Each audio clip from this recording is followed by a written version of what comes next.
The night shift had a quiet, almost sacred rhythm. Liam pushed his mop across the polished marble floors, each stroke echoing faintly in the cavernous lobby. The soft hum of the building's ventilation mixed with the distant rumble of rain against the glass walls, creating a gentle background symphony. He adjusted his cap and wiped the sweat from his brow, careful not to disturb the hushed stillness. The elevators chimed occasionally, and the muted glow of the security monitors cast flickering light across his path. Despite the luxury surrounding him, Liam's eyes stayed grounded, scanning for spots of dust or scuff marks on the pristine floor. He worked methodically, almost meditatively, thinking about his little daughter waiting at home. Her laughter and tiny footsteps were the only reward he sought for his long hours. Tonight, however, something felt different in the air. A presence he hadn't noticed before stirred at the entrance. A tall, sharply dressed man stepping into the lobby. The man's gaze swept the room with quiet authority, and Liam instinctively straightened, though he continued mopping, his movements smooth and uninterrupted. No one dared approach. The employees who had lingered behind the reception desk froze, unsure how to react. The stranger, tall, dark-suited, exuding a kind of silent power, paused, looking around as if searching for someone specific. The air grew heavier, the hum of the building seeming to quiet even further. Liam kept mopping, his eyes meeting the man's briefly, registering something familiar yet distant in the way he carried himself. The rhythm of his mop didn't falter, but an unspoken tension filled the space, hinting that the night was about to change in ways no one could have anticipated. The CEO's presence sent a ripple through the few employees still lingering in the lobby.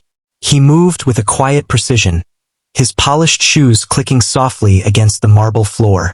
There was an air of expectation in his gaze, as if he were silently assessing everything and everyone. He stopped in front of the reception desk and spoke quickly in Japanese, his words flowing effortlessly, but the receptionist froze, flustered, fumbling over responses. The tension in the room was palpable. The language barrier had turned a simple conversation into a small spectacle.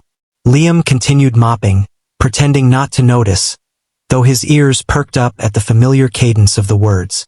Something deep inside him stirred, memories of a life he had once lived, a language he hadn't used in years, came rushing back in an instant.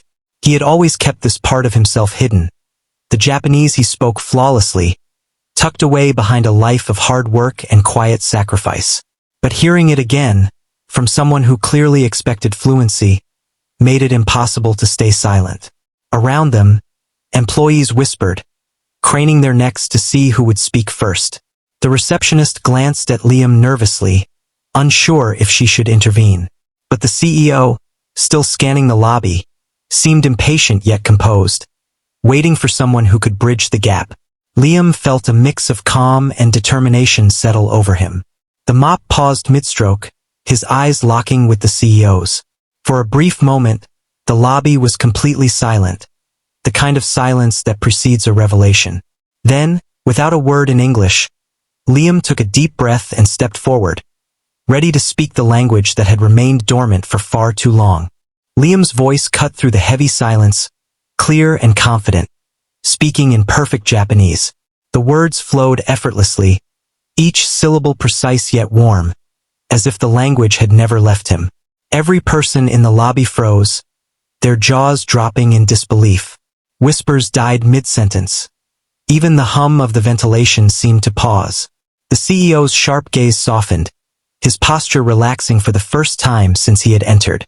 He responded quickly, his own Japanese precise and fast, and Liam met him word for word, sentence for sentence, matching the rhythm and tone as if they were old acquaintances reconnecting. The employees watched, mouths open, as this unassuming janitor, his clothes worn and hands calloused from long nights of work, held the attention of the most powerful man in the building. The language they didn't understand became a bridge, not a barrier, and the CEO's stoic exterior melted into subtle gestures of respect. A slight bow of the head, a nod, a small smile breaking through his usually unreadable face. Liam's mop rested beside him, forgotten, as he stood tall, not just a janitor in that moment, but someone whose hidden past and skill had demanded recognition. The whispered rumors began even before the conversation ended. Did you see that? He's speaking Japanese like a CEO. Is he someone important?